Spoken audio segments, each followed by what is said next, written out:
What are you up to? I'm making a fool. Not saying anything. I'm making a fool. It's a strawberry and raspberry fool because we got some strawberries and raspberries in our delivery the other day, and you know, we are coming into that season almost, kind of, sort of. And I just thought it's such a warm day. Let's have something a bit refreshing for pudding. It's a bit of a treat. I'm treating you. Sounds lovely. Yeah.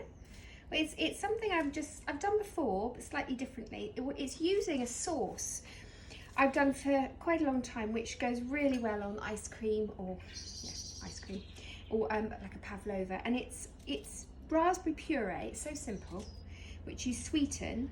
You then put some mint through it and more chopped strawberries. So you have a sort of strawberry mint and raspberry sauce. It's really lovely and it's so simple. The whole dish is really easy and simple.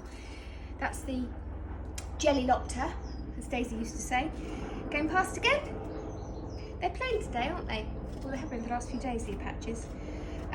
So I'm just cutting up the strawberries. So I'm going to continue to do this while you, young man, are going to show me your whisking skills. Well, you're not going to show me because you're going to do it now, if you don't mind.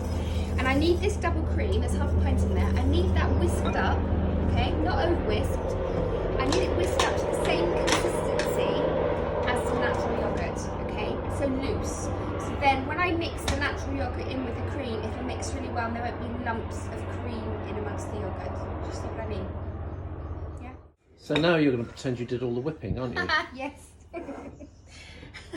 That's how I want it. See, not quite fully whipped. It goes really quickly. So if you have got one of these whisks, it's worth doing it with that, because if you do it with an electric, it will just go really quickly and it'll turn into butter, which is something I will show you another time, because I was just thinking I should do butter.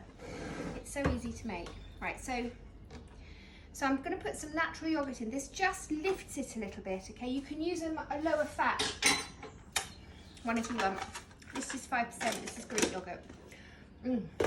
How much do you put in that? I don't know, a tablespoon or so.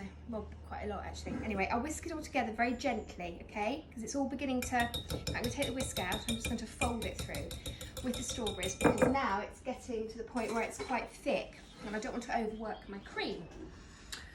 And also it's a warm day and that doesn't help. It always turns a bit quicker. When I was training, we used to whip our cream over ice, in a bowl over ice, to stop it from turning. Things, honestly, things we used to do. I think I do, you know, nowadays you just, you wouldn't, I suppose. But it was in the dark ages, obviously, when I trained.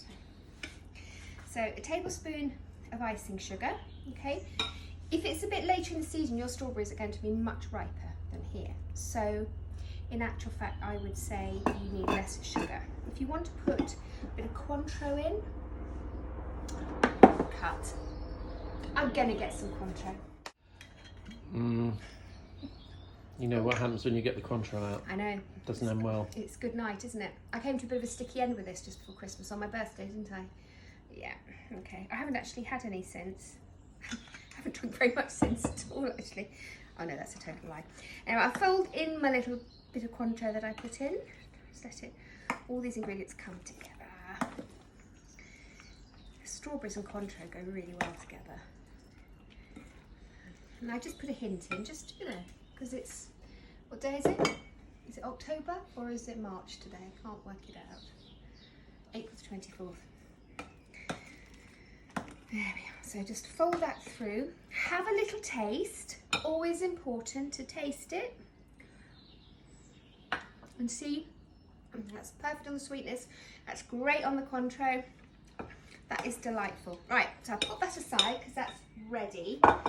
What I'm going to do now is just puree some fresh raspberries. Now, you don't actually have to puree them in there to then sieve them. You can just push them all the way through the sieve. It just takes a bit longer.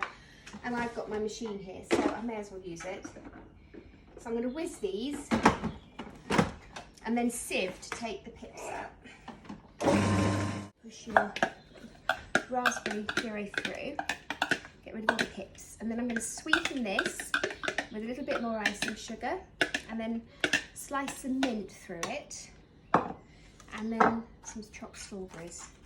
There we go. So you've got your lovely raspberry puree and just have taste to see how sweet it is. Gosh, that's really actually, it's quite sweet. Oh, it's got a lovely sharpness to it as well. So I'm not going to add too much icing sugar because I don't want to take away from that lovely acidity that raspberries have. So just a sprinkling of sugar in there. And then just get my mint. I have to have a special board because I do most of the time I do garlic and onions on this board. So I actually do have a fruit board and a herb board for sweet stuff. There's nothing worse than a fruit salad that people have cut their fruit on an onion board. You can always taste it. So if you can use a separate one, it's just a good thing to have. This mint smells good. Do you know what I could also have put in? Pims. Do you know, I make a really lovely Pims pudding. I might have to bring that one out as well. Never heard you mention that one before. Because there's never any Pims left to make a pudding in our house, sweetheart, because it always makes drinks. But just smelling that mint. Yum, yum. Okay. So I hasten to add, it's not always us that drinks the Pims. Grace is a bit... She's rather partial, isn't she? Yeah, she is. Okay. Stir that through. And then the rest of these strawberries that I cut, they go in as well. So this alone, this raspberry and strawberry sauce with mint is delicious on ice cream, okay? Vanilla ice cream. But, you know, whop it out the freezer, and it's just something different to do with... Oh, that's so lovely. Right, I'm going to assemble. I'm just going to assemble one for the moment. Remember this glass the other day for my Negroni? Can I just say that Negroni was delicious. Absolutely delicious. So I'm going to do a little wallop of, I made quite a lot actually, haven't I? I think I might try and fruit. No, the strawberries won't freeze well. So I could have made ice cream out of it, but I'll have a little think what I can do. Anyway, so this is enough probably for 4 to 6 people that I've made of the actual full. So just do a blob of that, and then a dollop of the sauce goes on top there. Okay, and another wallop of the full on top of that. Just one, don't want to overdo it. No, maybe I'll just do one. And then a final bit of this delicious raspberry, mint and strawberry sauce goes over the top of that. And then, because I can, I'm just going to stick a strawberry just on the side. And then, because today is April the 24th, and remember the lovely little rabbit plate that everybody loves? Everybody loves the rabbit plate. Yesterday, well, that rabbit plate was bought for me by my lovely friend Jackie, and it's Jackie's birthday today, and Jackie is in isolation. So, Jack, this is for you, my lovely. Happy birthday! And because you can't taste it, I'm going to taste it for you, Jack, and let you know how delicious it is. Okay? Look, absolutely blooming lovely. So, oh God, that is good. Oh yes, that's not really lovely. Can we have this for lunch? If I put cereal on it, it could be breakfast, couldn't it? As well.